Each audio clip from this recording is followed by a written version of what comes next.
નીટમાં સૌથી વધુ અગત્યનું ચેપ્ટર કોઈ હોય તો ધોરણ 11 ચેપ્ટર 4 રાસાયણિક બંધન. કેમ? અત્યાર સુધીના તમામ પેપરમાં 2 થી 3 પ્રશ્નો આવે જ છે અને 2025માં પણ 2 કે તેથી વધુ પ્રશ્નો આવશે. અને એમાં એક પ્રશ્ન વિશે કહું જે આવશે તો એ અણુના આકાર અને દ્વિધ્રુવ ચાકમાત્રા. તો આજે આપણે જોઈએ અણુના આકાર વિશે. હોપ આગળના એમસીક્યુના 2 વિડીયો મૂક્યા તમે જોયા હશે, ના જોયા હો તો અત્યારે જ જુઓ. અહીંયા આઈ બટનમાં અમે લિંક મૂકેલી જ છે. તો આજે આપણે જોઈએ ચેપ્ટર 4 રાસાયણિક બંધન અણુના આકાર.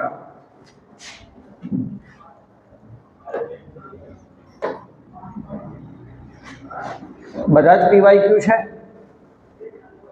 નીચેનામાંથી કયા અણુમાં પરમાણુઓ રેખીય રીતે ગોઠવાયેલા નથી? એક તમને સજેશન આપું, વિડીયોમાં જેટલા અણુના આકાર આવેલું લિસ્ટ બનાવી લેજો. જો આવું કે રેખીય રીતે ગોઠવાયેલા નથી તો છે નથી ને તમારે અંડરલાઈન કરી દેવાનું, કેમ કે નથી શબ્દ અગત્યનો થઈ ગયો, આપણે એમાં ગલતી કરી શકીએ. ચાલો જોતા જઈએ. H2S, તો H2S નો અણુનો આકાર કોના જેવો હશે? H2O જેવો. H2S નો આકાર કોના જેવો છે? H2O જેવો, વળેલો. આ ઇથાઇન, આ તમારો આન્સર થશે. આકાર રેખીય નથી. ઇથાઇન નો આકાર કેવો છે? રેખીય. Be ના સંયોજનો BH2 BCl2 રેખીય. CO2 નો આકાર પણ રેખીય. રેખીયમાં બીજી એક ખાસ વાત કહું તો બંધ ધ્રુવી હોય તો પણ અણુ અધ્રુવી હોય, કેમ કે ચાકમાત્રા બંને બંધની કેન્સલ થઈ જાય. BH2 માં પણ બંધ ધ્રુવીય પણ અણુ અધ્રુવીય. ઇથાઇન નો આકાર પણ કેવો છે? રેખીય. H2S નો આકાર કોના જેવો છે? પાણી જેવો, એટલે વળેલો. નીચેનામાંથી કયું બંધારણ રેખીય હશે? હવે પ્રશ્ન છે રેખીય હશે તો CO2, હમણાં જ દોર્યો આકાર. બાકીના 3 ના આકાર જાણી લ્યા, બધા NCERT ના આકાર હોવાથી યાદ રાખવા પડશે. SO2 એનો આકાર વળેલો છે. આકાર કેવો થશે આનો? વળેલો. CO3 એનો સમતલીય ત્રિકોણીય. સમતલીય ત્રિકોણીય. અને SO4 નો સમચતુષ્ફલકીય. O minus O minus, double bond O, double bond, સમચતુષ્ફલકીય. સંકરણ જોઈએ તો આમાં સલ્ફરમાં sp3, આમાં કાર્બનમાં sp, sp2, કાર્બનમાં sp2. આ લોન પેર હોવાને કારણે વધુ અપાકર્ષણ લગાડે એટલે આ બંધકોણ 120 કરતા ઓછો થઈ જાય. નીચેમાંથી કઈ જોડીઓમાં 2 પદાર્થના બંધારણ સમાન નથી? સમાન નથી પૂછ્યું છે, નથી છે એને અંડરલાઈન કરવા.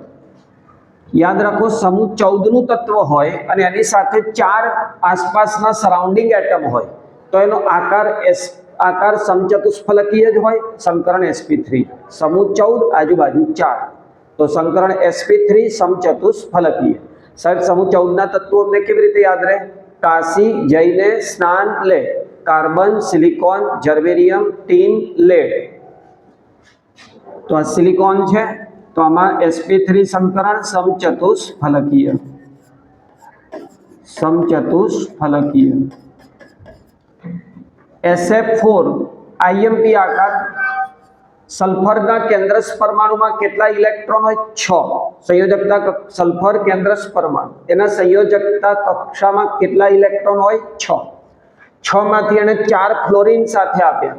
કેટલા વધ્યા? 2, એટલે એક લોન પેર. એક લોન પેર, 4 ફ્લોરિન. આનો આકાર કેવો થશે? ચીચવો. એ નક્કી કરવાની ટ્રીક જોઈતું હોય તો આપી દઉં. SF4 નો આકાર તમારે x નક્કી કરવાનો. x શું થાય? Surrounding atom plus lone pair. Surrounding atom કેટલા? 4. લોન પેર કેવી રીતે ગણશો? સલ્ફરના કેન્દ્ર પરમાણુ, સલ્ફરની સંયોજકતા કક્ષામાં કેટલા ઇલેક્ટ્રોન 6, એમાંથી બંધમાં કેટલા આપ્યા 4, કેટલા વધ્યા 2, ભાગ્યા 2 કરો તો 1 લોન પેર, 4 ને 1 5, આસપાસ 5 બંધ કેવી રીતે બને, એમાં એક શું થશે લોન પેર, બાકીના ફ્લોરિન. લોન પેર આકારમાં ન ગણાય એટલે આકાર ચીચવો, તો આનો સમચતુષ્ફલકી આનો ચીચવો એટલે સમાન નથી. ચલો જોઈએ IO3 માઇનસ, IO3 આયોડિન પાસે કેટલા હોય 7, માઇનસ એટલે 1 મેળવ્યો, કેટલા થયા 8, 8 માંથી દરેક ઓક્સિજન 2 બંધ બનાવે, તો કેટલા બંધ બન્યા 6, 6 બંધમાં કેટલા ગયા 6, તો 1 લોન પેર. ચલો આનો X શું થશે, સરાઉન્ડિંગ એટમ 3, 1 લોન પેર 4, સમચતુષ્ફલકીય, આ લોન પેર. પણ લોન પેર ના ગણાય એટલે આનો આકાર ત્રિકોણીય પિરામિડ, ત્રિકોણીય પિરામિડ. ચલો XeO3, XeO3 માં સેમ જ થશે ભાઈ, આના જેવું થશે, 8 ઇલેક્ટ્રોન છે, આમાં 7 હતા, એક મેળવ્યો ઋણાયન હોવાથી 8 થયા, તો આ સમાન આકાર ધરાવશે. તમારો આન્સર તો અહીંયા આવી ગયો હતો, આ તો હું આકાર સમજાવું છું તમને, આ બેના જ જુદા છે. ચલો BH4 માઇનસ સમચતુષ્ફલકીય, NH4 પ્લસ સમચતુષ્ફલકીય, સમચતુષ્ફલકીય. જો ફોસ્ફરસમાં 12ની કક્ષામાં 5 હોય, માઇનસ 1 મેળવે 6, 6 એ 6 બંધમાં આપ્યા, તો X નક્કી કરો, આસપાસના પરમાણુ 6, લોન પેર 0, 6, 6 કેવી રીતે ગોઠવાય, અષ્ટફલકીય, અષ્ટફલકીય. તો અષ્ટફલકીય એટલે એક જ સમતલમાં 4, એક ઉપર એક નીચે. અને SF6 નો આકાર કેવો છે, અષ્ટફલકીય બુકમાં આપ્યો છે, PCl5 નો ત્રિકોણીય દ્વિપિરામિડ. તો તમારો આન્સર આવશે. બધા આકારનું લિસ્ટ બનાવતા જજો. કોણ ત્રિકોણીય સમતલીય આકાર ધરાવે, યાદ રાખજો, કોણ ત્રિકોણીય સમતલીય આકાર ધરાવે, સમૂહ 13 નું તત્વ હોય, boron, aluminium, gallium, indium, thallium, અને આસપાસ 3 એટમ હોય, તો એનો આકાર સમતલીય ત્રિકોણીય, એ લુઈસ એસિડ, એમાં sp2 સંકરણ. તો આન્સર સંકરણ કયું, sp2, આકાર કયો, સમતલીય ત્રિકોણીય, સમૂહ 13 નું તત્વ હોય, આસપાસ 3 એટમ. આ બુકનો હોવાથી યાદ રાખજો, ત્રિકોણીય પિરામિડ, ત્રિકોણીય પિરામિડ. આ સેમ જ, આ બેનો આકાર સરખો હોય, કેમ કે બંને સમૂહ 15 ના તત્વો. IF3 નો આકાર નક્કી કરીએ, સરાઉન્ડિંગ એટમ 3, આયોડિનની સંયોજકતા કક્ષામાં કેટલા ઇલેક્ટ્રોન 7, 7 માંથી બંધમાં કેટલા ગયા 3, કેટલા વધ્યા 4, કેટલા લોન પેર 2, એટલે 5, આસપાસ 5 ગોઠવાશે. લોન પેર કેવી રીતે ગોઠવશો, બેન્ટ રૂલ લગાવો. બેન્ટ રૂલ શું કે, લોન પેર ક્યાં ગોઠવાય, વિષુવવૃત્તિ ઉપર. તો કેટલા લોન પેર છે ભાઈ 2, તો 2 લોન પેર વિષુવવૃત્તિએ, બાકી બધા સ્થાને ફ્લોરિન, તો આકાર T. તો આનો આન્સર A થશે. કોનો ત્રિકોણીય સમતલીય આકાર છે, સમૂહ 13 હોય તે જુઓ, પણ એ છે નહીં. ચલો N3 માઇનસ હોય, એકચ્યુઅલી એઝાઇડ, એનો આકાર છે રેખીય, આ એઝાઇડ છે. NO3 માઇનસ સમતલીય ત્રિકોણીય હોય, આ ડબલ બોન્ડો, આ સવર્ગ બંધ, અને આ O માઇનસ. તો આન્સર NO2 નો આકાર ઓઝોન જેવો વળેલો આકાર હોય, આનો આકાર વળેલો હોય. CO2 નો રેખીય. ClF3 ના બંધનમાં કેટલા અબંધિત ઇલેક્ટ્રોન આપણને ગણતા આવડે છે. ક્લોરીન પાસે કેટલા ઇલેક્ટ્રોન હોય 7, 12ની કક્ષામાં, બંધમાં કેટલા ગયા 3, કેટલા વધ્યા 4, ભાગ્યા 2 કરો એટલે 2, કેટલા લોન પેર 2. આ ટ્રીક બહુ હેલ્પફુલ થશે તમને. દ્વિધ્રુવ ચાકમાત્રા શૂન્ય કોની થશે, આકાર સમમિત હોય તો દ્વિધ્રુવ ચાકમાત્રા શૂન્ય થાય. નાઇટ્રોજન ટ્રાઇફ્લોરાઇડ એની ના થાય, કે 3 ફ્લોરિન પણ 1 લોન પેર, એટલે આપસમાં કેન્સલ ના થાય. ચલો આ જોઈએ, બોરોન ટ્રાઇફ્લોરાઇડ BF3 સમમિત એટલે 0, બેરિલિયમ ડાઇફ્લોરાઇડ રેખીય 0, CO2 રેખીય 0, 1,4 ડાઇક્લોરોબેન્ઝીન એમાં બંને ધ્રુવીય બંધ સામસામે એટલે 0. આમાં બધાની 0 છે. 0 ચાકમાત્રા વાળા અણુ યાદ રાખવા. જોડકા જોડોમાં નિયમ આપણો બધા જોડવાના નહીં. આમાંથી કોનો આકાર આવડે જ છે તમને? PCl5 આવડે જ. કેમ? ત્રિકોણીય દ્વિપિરામિડ ચોપડીમાં જ આપ્યું છે. એમાં 4 વાળા 2 છે. એમાં જ હવે બીમાં સરખા જ છે તો સી નહીં પણ ડી આવડશે. બોલો, BF3 નો આકાર સમતલીય સમત્રિકોણ. તો આન્સર બધા જોડવા ના હોય, 2 જોડવાથી જ થઈ જાય.